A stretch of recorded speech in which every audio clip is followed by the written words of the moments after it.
He Committee of 300, A Brief History of World Power. Venetian Black Nobility. Roots of today's ruling oligarchy. 300 men, all of whom know one another, direct the economic destiny of Europe and choose their successors from among themselves. Walter Rathenau, 1909, founder of the mammoth German General Electric Corporation. The Committee of 300 is a product of the British East India Company's Council of 300. The East India Company was chartered by the British royal family in 1600. It made vast fortunes in the opium drug trade with China and became the largest company on earth in its time. Today, through many powerful alliances, the Committee of 300 rules the world and is the driving force behind the criminal agenda to create a new world order, under totalitarian global government. There is no need to use they or the enemy except as shorthand. We know who they, the enemy, is. The Committee of 300 with its aristocracy, its ownership of the U.S. Federal Reserve banking system, insurance companies, giant corporations, foundations, communications networks, presided over by a hierarchy of conspirators, this is the enemy. Secret societies exist by deception. Each is a hierarchy with an inner circle at the top, who deceives those below with lies, such as claiming a noble agenda, thus, duping them into following a web of compartmentalized complicity. The inner circle of the Committee of 300 is the Order of the Garter, headed by Queen Elizabeth Windsor II. It is interesting to note that the Windsors changed their name from the Germanic Saxe-Coburg-Gotha during World War I, because of anti-German sentiment. The enemy is clearly identifiable as the Committee of 300 and its front organizations, such as the Royal Institute for International Affairs, Chatham House, the Club of Rome, NATO, UN, the Black Nobility, the Tavistock Institute, CFR and all its affiliated organizations, the think tanks and research institutions controlled by Stanford and the Tavistock Institute of Human Relations, and last, but certainly not least, the military establishment. The Committee of 300 is the ultimate secret society made up of an untouchable ruling class, which includes the Queen of the United Kingdom, Elizabeth II, the Queen of the Netherlands, the Queen of Denmark and the royal families of Europe. These aristocrats decided at the death of Queen Victoria, the matriarch of the Venetian Black Gulfs, that, in order to gain worldwide control, it would be necessary for its aristocratic members to go into business with the non-aristocratic but extremely powerful leaders of corporate business on a global scale, and so the doors to ultimate power were open to what the Queen of England likes to refer to as the commoners. Through their illicit banking cartel, they own the stock of the Federal Reserve, which is a private for-profit corporation that violates U.S. Constitution and is a root of the problem. The decadent American families of the unholy partnership, thoroughly corrupted and wallowing in tainted opium money, went on to become what we know today as the Eastern Liberal Establishment. Its members, under the careful guidance and direction of the British Crown, and subsequently, its foreign policy executive arm, the Royal Institute for International Affairs, RIIA, now known as Chatham House, located in England, across St. James's Square from the Astors, ran the United States from top to bottom through their secret upper-level, parallel government, which is tightly meshed with the Committee of 300, the ultimate secret society. That secret, all-powerful government is more in control of the United States in 2006 than never before.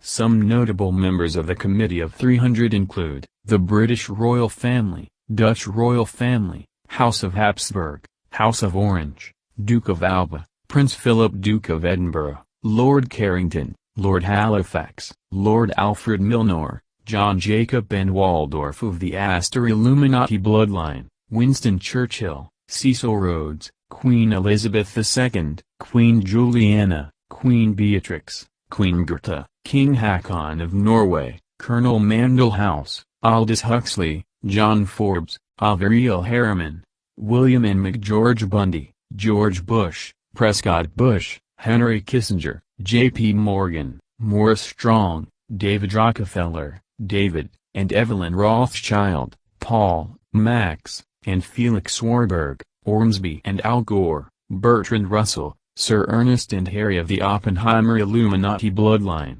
Warren Buffett, Giuseppe Mazzini, Sir William Hess, George Shultz, H. G. Wells, and Ted Turner.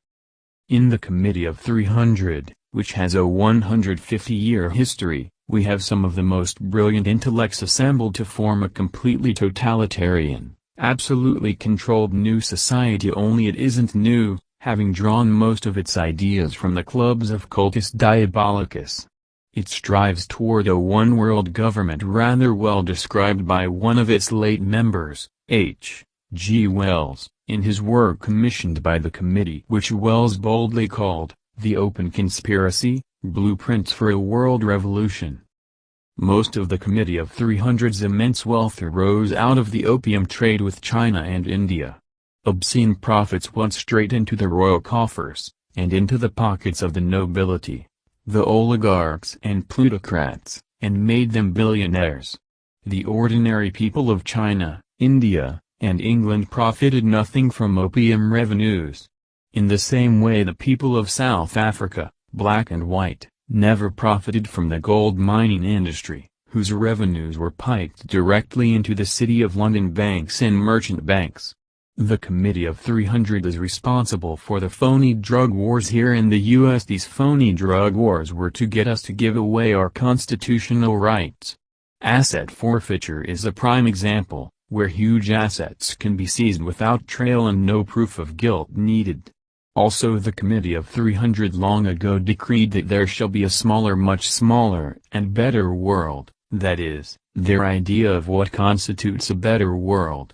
The myriads of useless eaters consuming scarce natural resources were to be culled by up to 99%. Industrial progress supports population growth. Therefore the command to multiply and subdue the earth found in Genesis had to be subverted.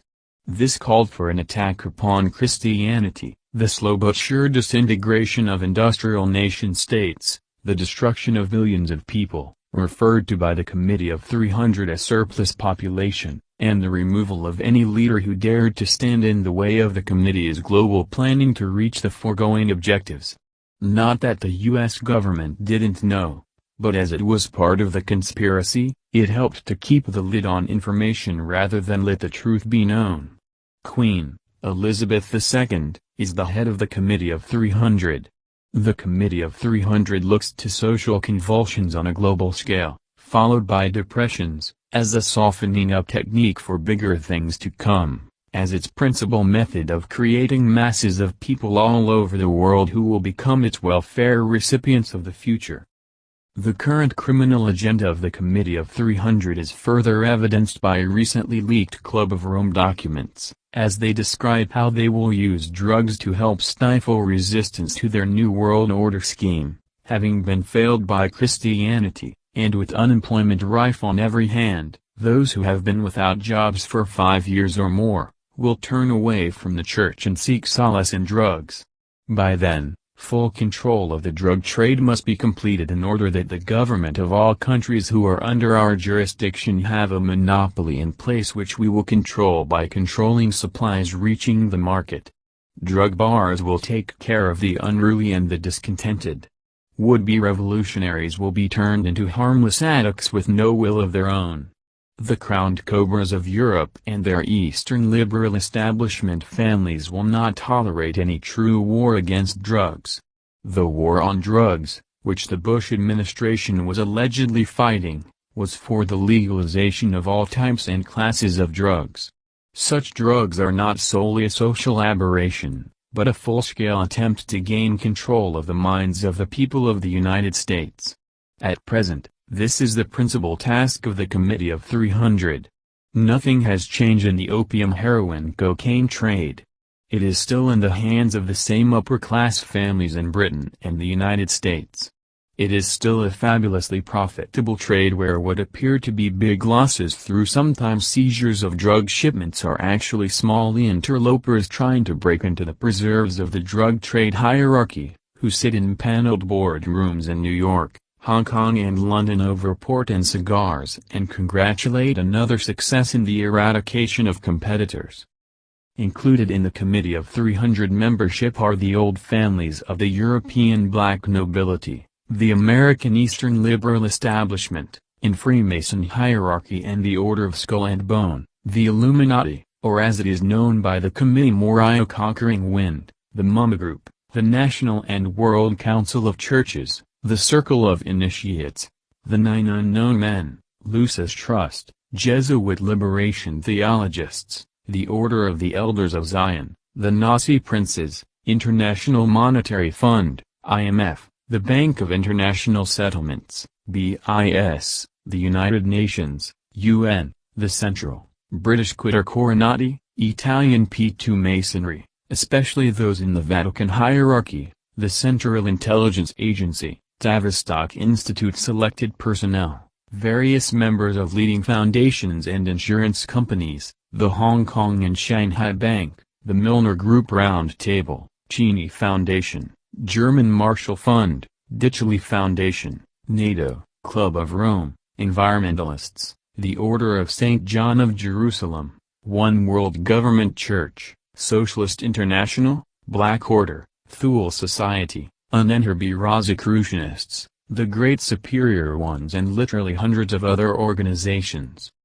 In the case of John F. Kennedy, the assassination was carried out with great attendant publicity and with the utmost brutality to serve as a warning to world leaders not to get out of line. Pope John Paul I was quietly murdered because he was getting close to the Committee of 300 through Freemasons and the Vatican hierarchy. His successor, Pope John Paul II, was publicly humiliated as a warning to cease and desist, which he has done. As we shall see, certain Vatican leaders are today seated on the Committee of 300. The Committee of 300 appears to base much of its important decisions affecting mankind on the philosophy of Polish aristocrat, Felix Dzerzhinsky, who regarded mankind as being slightly above the level of cattle. As a close friend of British intelligence agent Cindy Riley, Riley was actually Dzerzhinsky's controller during the Bolshevik Revolution's formative years. He often confided in Riley during his drinking bouts. Dzerzhinsky was, of course, the beast who ran the Red Terror apparatus. He once told Riley, while the two were on a drinking binge, that man is of no importance. Look at what happens when you starve him. He begins to eat his dead companions to stay alive. Man is only interested in his own survival. That is all that counts. All this Spinoza stuff is a lot of rubbish.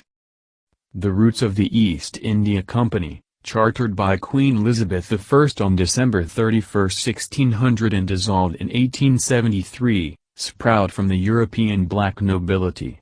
The black nobility are the oligarchic families of Venice and Genoa, who in the 12th century held the privileged trading rights, monopolies. The first of three crusades, from 1063 to 1123, established the power of the Venetian black nobility and solidified the power of the wealthy ruling class.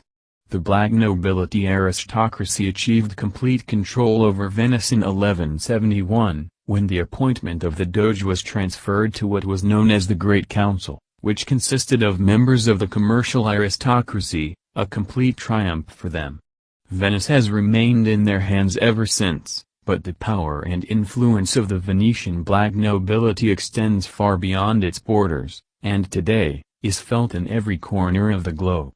In 1204 the oligarchic family parceled out feudal enclaves to their members, and from this epoch dates the great building up of power and pressure until the government became a closed corporation of the leading black nobility families. It is important to note that the European black nobility is responsible for the insidious entanglements of numerous secret societies, lodges, and organizations, which are backed with high finance and powerful political connections.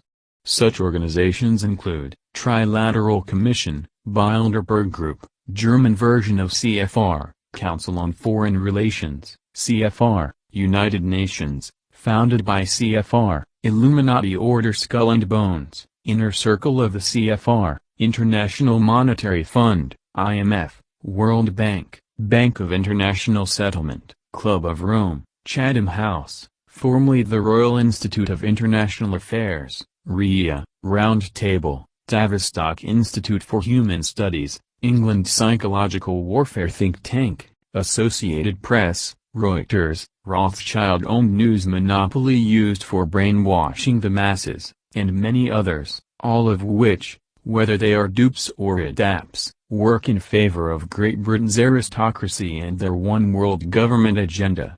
Although there is a wide cross-section, all roads lead to the Queen of England. The technique for keeping their illicit scheme secret is compartmentalization.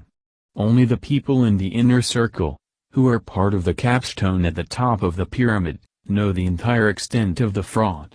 Adepts are few and dupes many. Typically, the dupes are told lies that their involvement is benevolent, thus, they become unwitting accomplices in crime. This is why it is imperative to expose this diabolical ring of power. Illicit secret societies cannot withstand the light of day.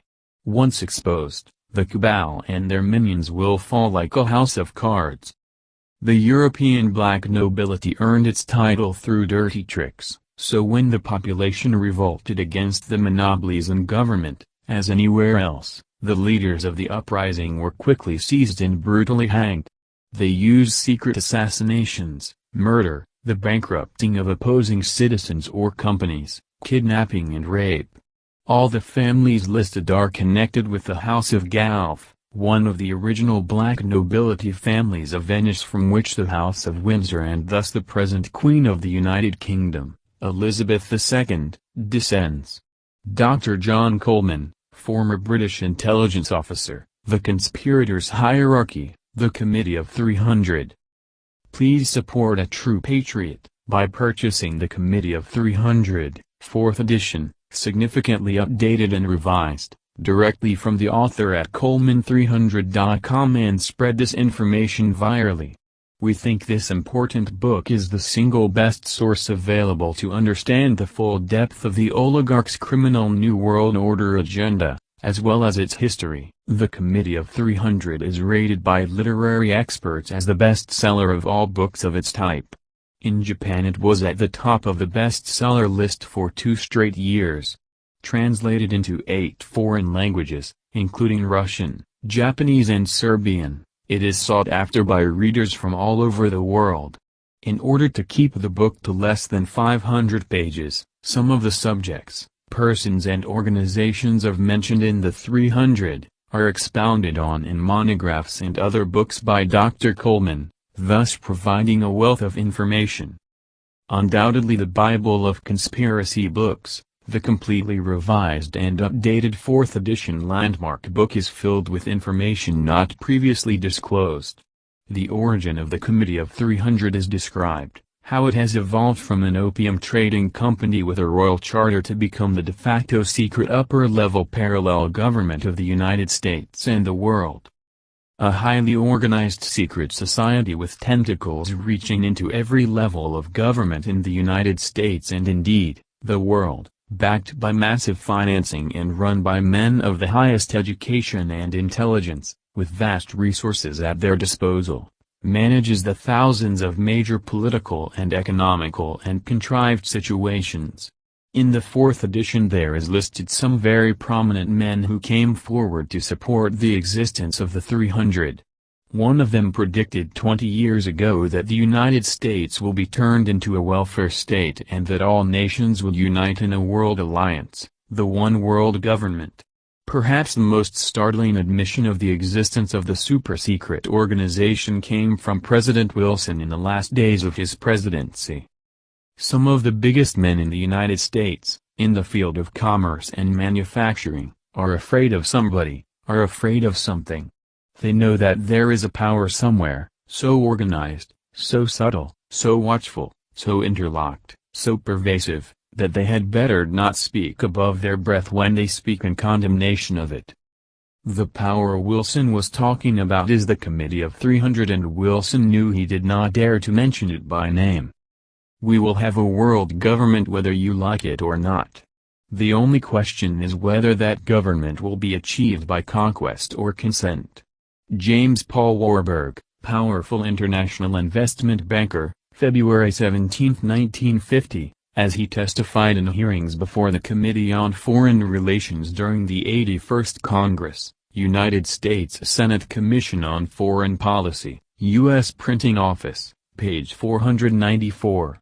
His father was Paul Moritz Warburg, who was also a powerful international investment banker and Rothschild agent, who conspired to create the private for-profit Federal Reserve banking system during a secret meeting on Jekyll Island in 1910. Paul Warburg became its second vice-chairman, as well as the director of the Council on Foreign Relations upon its founding in 1921. I care not what puppet is placed upon the throne of England to rule the empire on which the sun never sets. The man who controls Britain's money supply controls the British Empire, and I control the British money supply. Nathan Meyer Rothschild, one of the sons, 5 arrows, of Meyer Amschel Rothschild, who was the founder of their family's international banking dynasty and committee of 300 kingpin. He Venetian black nobility. And the concept of oligarchy. By Dr. Webster, Griffin Tarpley and James Hyam. At the center of oligarchy is the idea that certain families are born to rule as an arbitrary elite, while the vast majority of any given population is condemned to oppression, serfdom, or slavery. During most of the past 2,500 years, oligarchs have been identified by their support for the philosophical writings of Aristotle and their rejection of the epistemology of Plato. Aristotle asserted that slavery is a necessary institution, because some are born to rule and others to be ruled.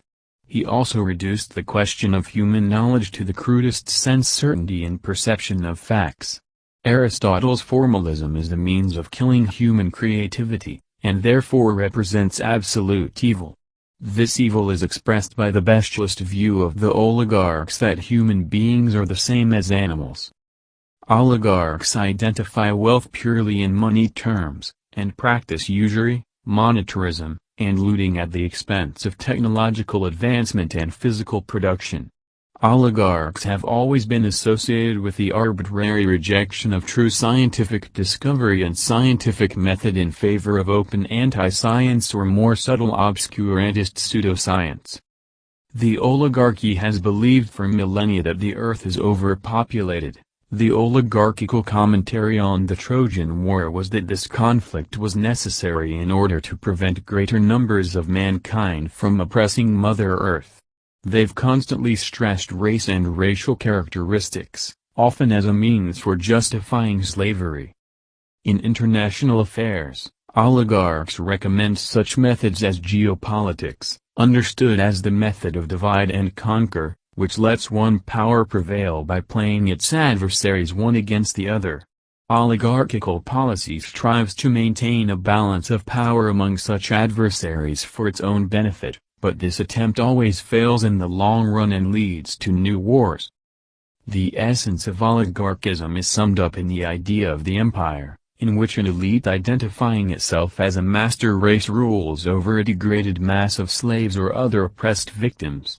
If oligarchical methods are allowed to dominate human affairs, they always create a breakdown crisis of civilization, with economic depression, war, famine, plague, and pestilence.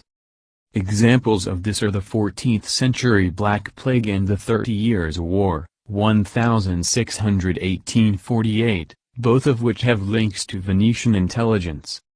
The post-industrial society and the derivatives crisis in our own time have brought about the potential for a new collapse of civilization. This crisis can only be reversed by repudiating in practice the axioms of the oligarchical mentality. A pillar of the oligarchical system is the family fortune, or fonto, as it is called in Italian. The continuity of the family fortune which earns money through usury and looting is often more important than the biological continuity across generations of the family that owns the fortune. Some history. The long and tortuous path of peoples through history sees the Khazars in the Holy Land and part of the Canaanites eventually in northern Italy, adopting the name Sepharvaim for deceptive purposes. They later became known as Venetians, and by marrying into European royalty and aristocracy, the black nobility. In the pre-Christian world around the Mediterranean, oligarchical political forces included Babylon in Mesopotamia. The whore of Babylon condemned in the Apocalypse of St. John the Divine, is not a mystical construct, but a very specific cartel of oligarchical families. Other oligarchical centers included Hiram of Tyre and the Phoenicians. The Persian Empire was an oligarchy. In the Greek world, the center of oligarchical banking and intelligence was the Temple of Apollo at Delphi, whose agents included Lycurgus of Sparta and, later, Aristotle. In Venice, the largest fondo was the endowment of the Basilica of St. Mark, which was closely associated with the Venetian state treasury, and which absorbed the family fortunes of nobles who died without heirs. This fondo was administered by the procurers of St. Mark, whose position was one of the most powerful under the Venetian system. Around this central fondo were grouped the individual family fortunes of the great oligarchical families, such as the Mocenigo, the Cornaro, the Dandolo, the Cantarini, the Morosini, the Zorzi, and the Tron. When the Venetian oligarchy transferred many of its families and assets to northern Europe, the Venetian fondi provided the nucleus of the Great Bank of Amsterdam, which dominated Europe during the 17th century, and of the Bank of England, which became the leading bank of the 18th century. Venice was the enemy of Charlemagne. Charlemagne's son, King Pepin of Italy, tried unsuccessfully to conquer the Venetian lagoon. Charlemagne was forced to recognize Venice as a part of the Eastern or Byzantine Empire, under the protection of the Emperor Nicephorus. Venice was never a part of Western civilization. Over the next 4 centuries, Venice developed as a second capital of the Byzantine Empire through marriage alliances with certain Byzantine dynasties and conflicts with the Holy Roman Empire based in Germany.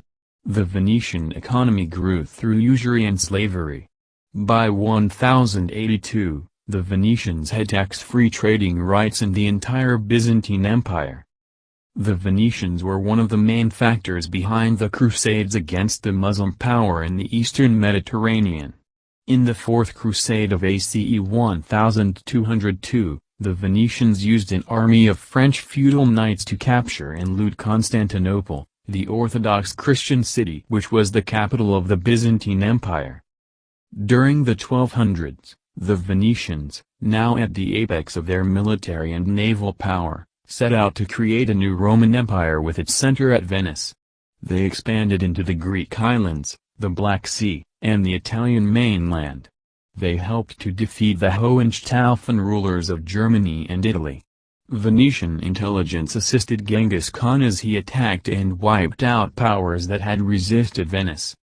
The Venetians caused the death of the poet and political figure Dante Alighieri, who developed the concept of the modern sovereign nation-state in opposition to the Venetian plans for empire. A series of wars with Genoa led later to the de facto merger of Venice and Genoa. The Venetian bankers, often called Lombards, began to loot many parts of Europe with usurious loans. Henry III of England in the years after 1255 became insolvent after taking huge Lombard loans to finance foreign wars at 120–180% interest. These transactions created the basis for the Venetian party in England. When the Lombard bankers went bankrupt because the English failed to pay, a breakdown crisis of the European economy ensued. This led to a new collapse of European civilization, including the onset of the Black Plague, which depopulated the continent. In the midst of the chaos, the Venetians encouraged their ally Edward III of England, to wage war against France in the conflict that became the 100 Years' War, 1339–1453, which hurled France into chaos before Saint Joan of Arc defeated the English. This was then followed by the Wars of the Roses in England. As a result of Venetian domination, The 14th century had become a catastrophe for civilization. In the midst of the crisis of the 1300s, the friends of Dante and Petrarch laid the basis for the Italian Golden Renaissance, which reached its culmination with Nicolaus of Cusa, Pope Pius II, and the Medici-sponsored Council of Florence of 1439. The Venetians fought the Renaissance with a policy of expansion on the Italian mainland, or terra firma, which brought them to the outskirts of Milan. More fundamentally, the Venetians promoted the pagan philosophy of Aristotle against the Christian Platonism of the Florentines.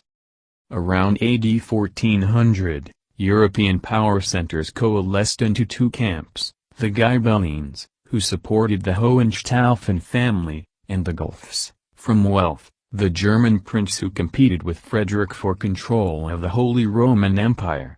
The Pope allied himself with the Guelphs. All modern European history stems directly from the struggle between these two powers. The Guelphs are also called the Neri, Black Guelphs, or Black Nobility, and supported William of Orange in his seizure of the throne of England, which eventually resulted in the formation of the Bank of England and the East India Company. When Cusa and his friends succeeded in reuniting the Roman Catholic Church and the Orthodox and other Eastern churches at the Council of Florence, the Venetians tried to sabotage this result. The Venetians tried to use the power of the new nation-states, especially France, to crush Milan and allow further Venetian expansion. But the ambassadors for the King of France and the Austrian Emperor met at Cambrai in December 1508 and agreed to create a European League for the dismemberment of Venice. An immediate target of the Venetians had always been Milan and a broader target, the papacy. The Reformation as a ploy.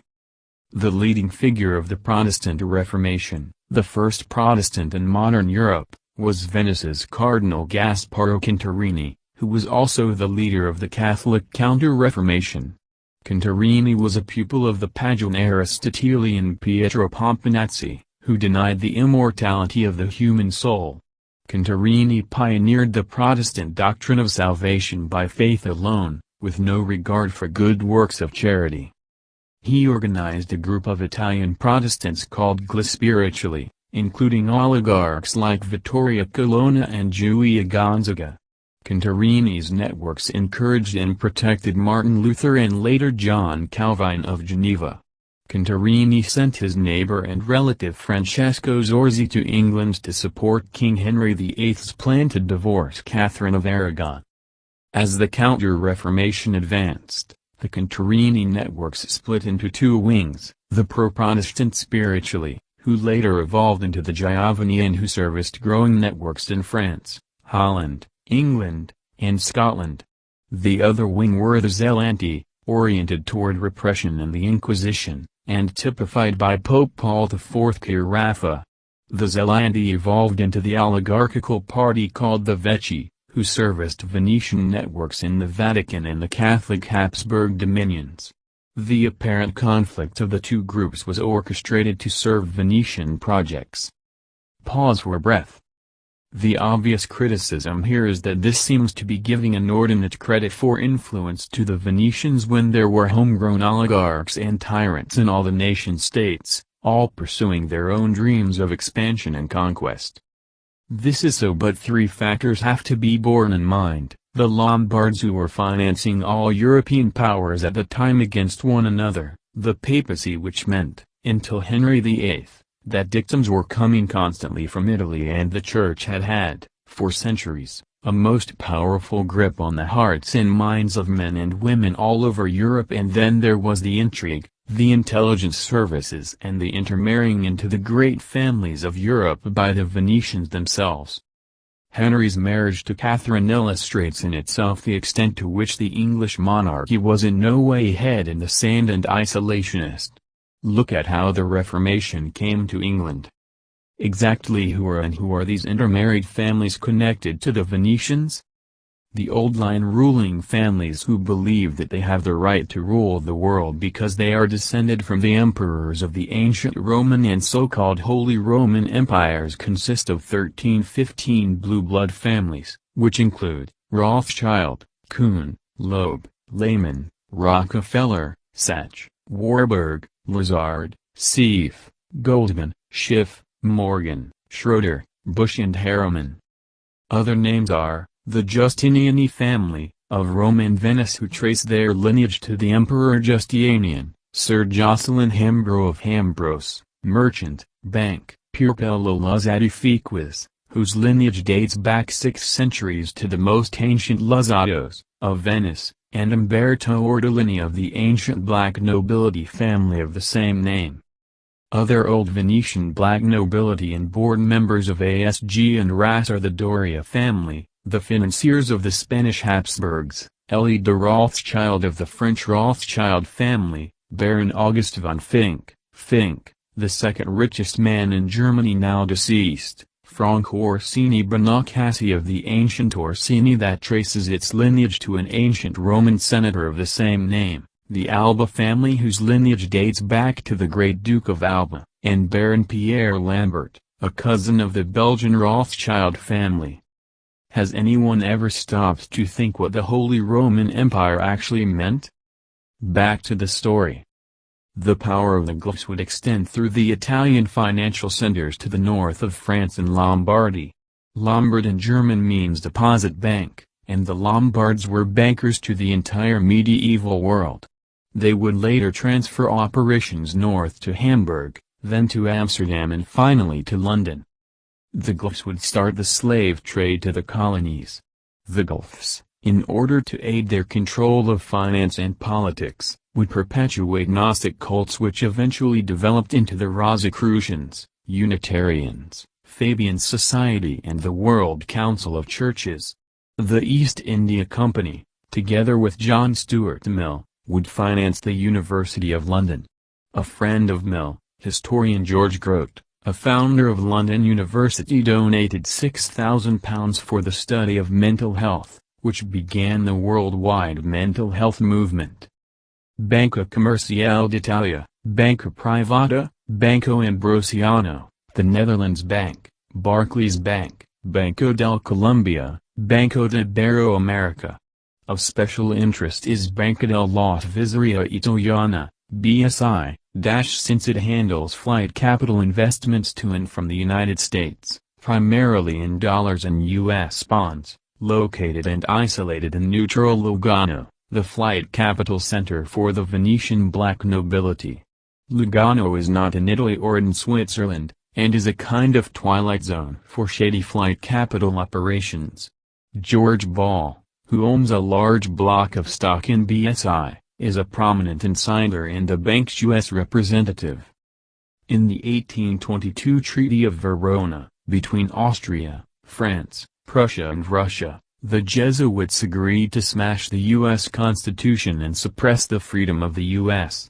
Their methods included destroying free speech, destroying and suppressing the press, universal censorship, sustaining the cooperation of the Pope and clergy to use religion to help keep nations in passive obedience, and financing wars against countries with representative governments.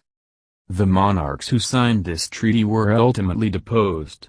Most of these families are very wealthy and may be more powerful today than when they sat upon thrones.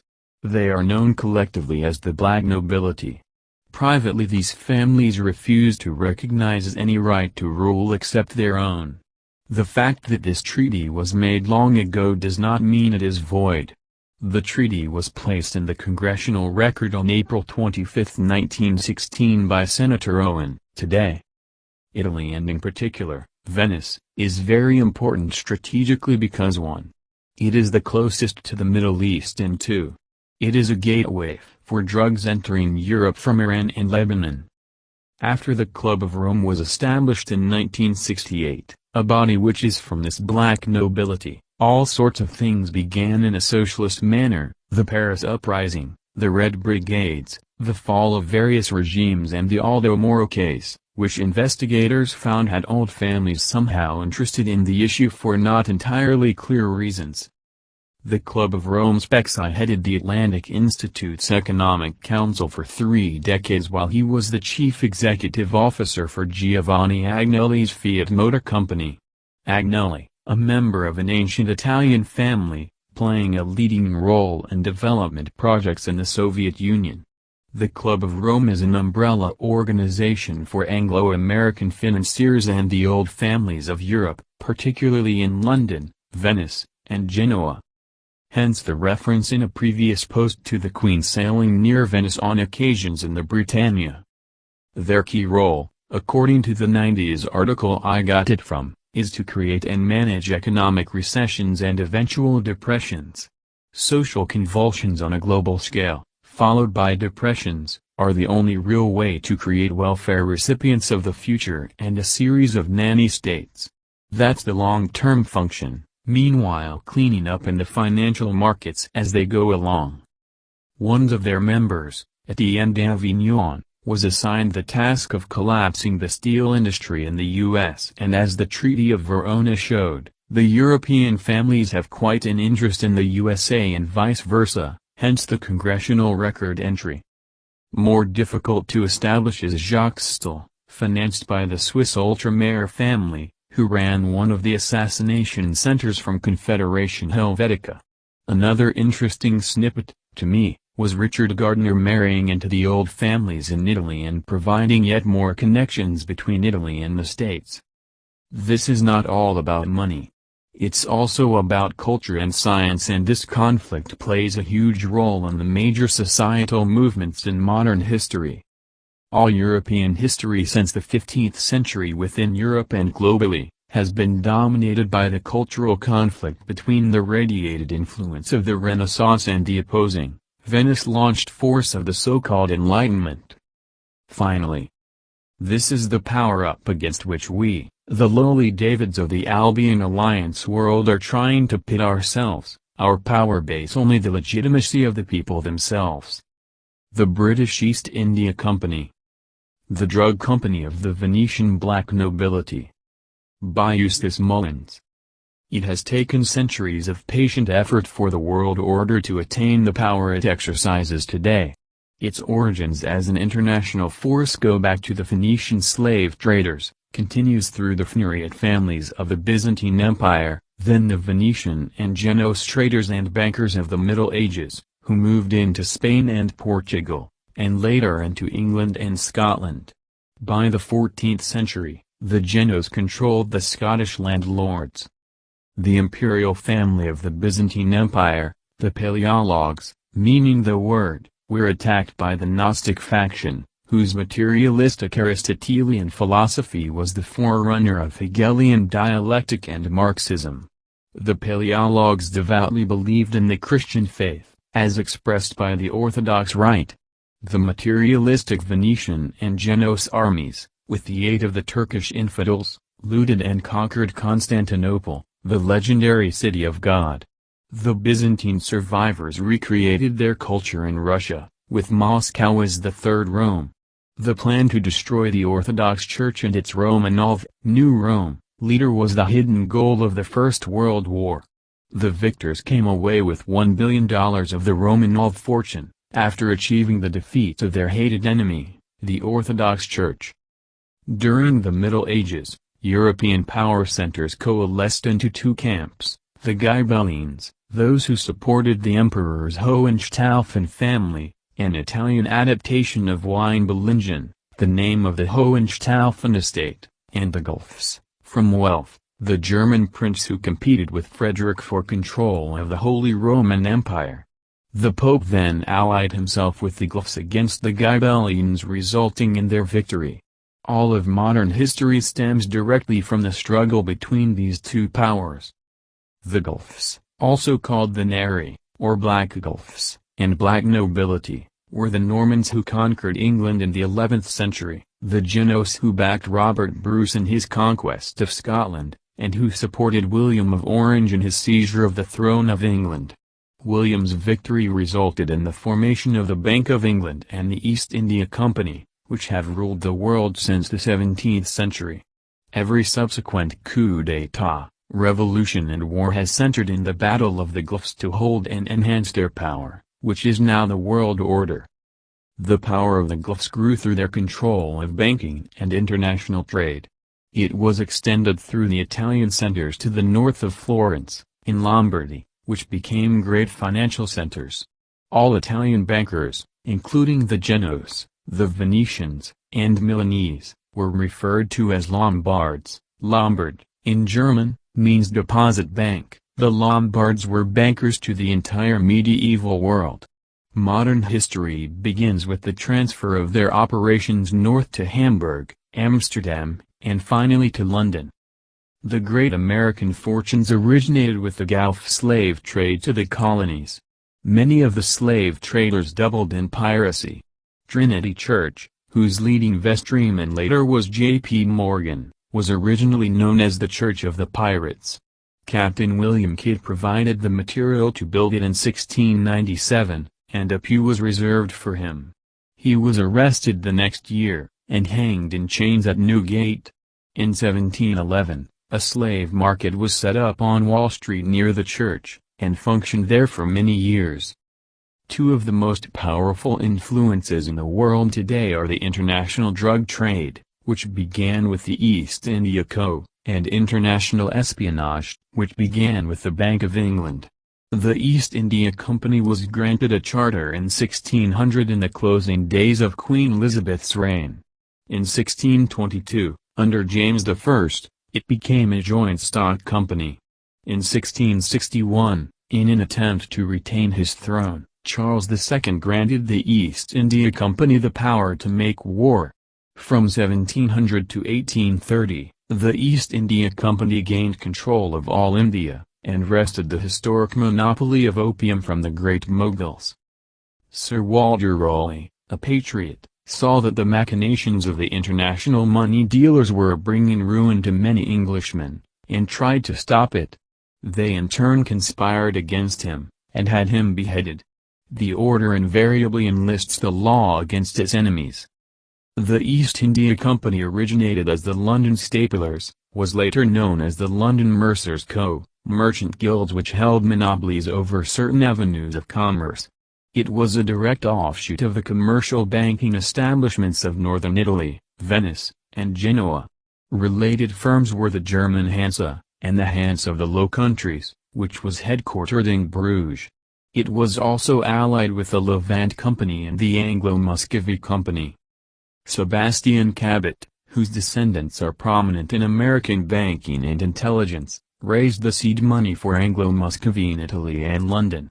The company operated northern overland trade routes from the Baltic to India and China.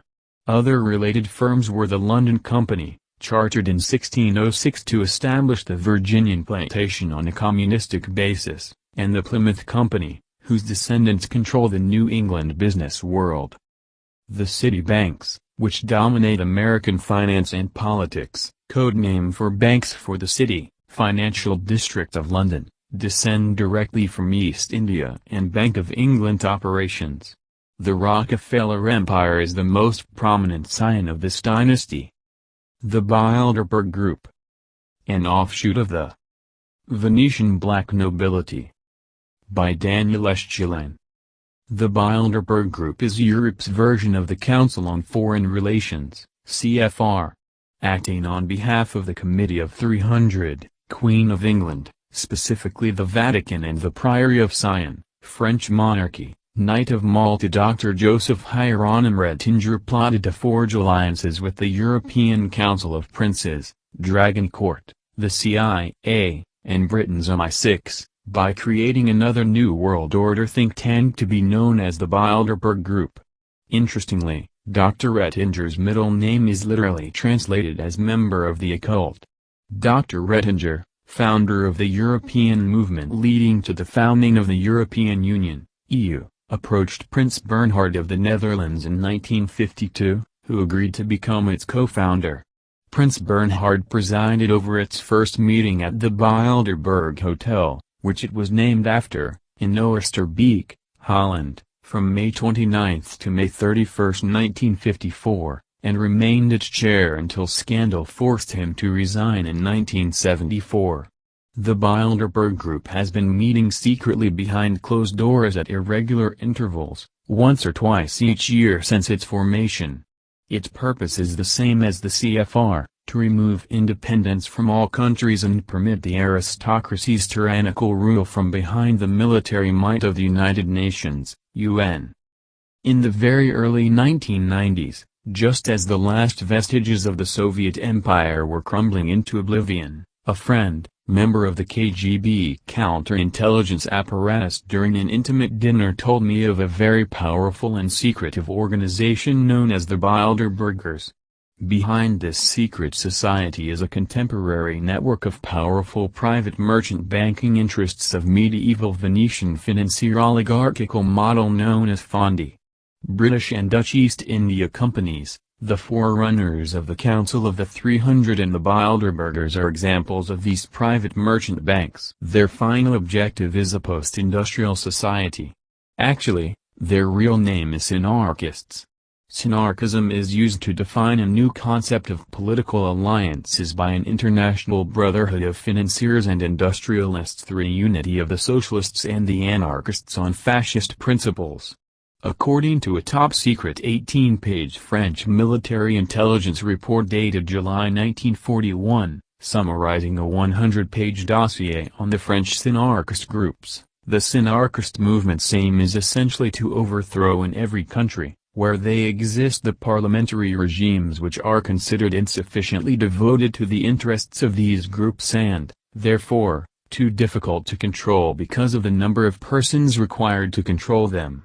Therefore, it is not too difficult to understand that the intention behind each and all of the Bilderberg meetings is about how to create a synarchist aristocracy of purpose between Europe and the United States, and how to come to agreement on questions of policy, economics, and strategy in jointly ruling the world. The NATO alliance was their crucial base of operation and subversion because it afforded them the backdrop for their plans of perpetual war, or at least for their nuclear blackmail policy.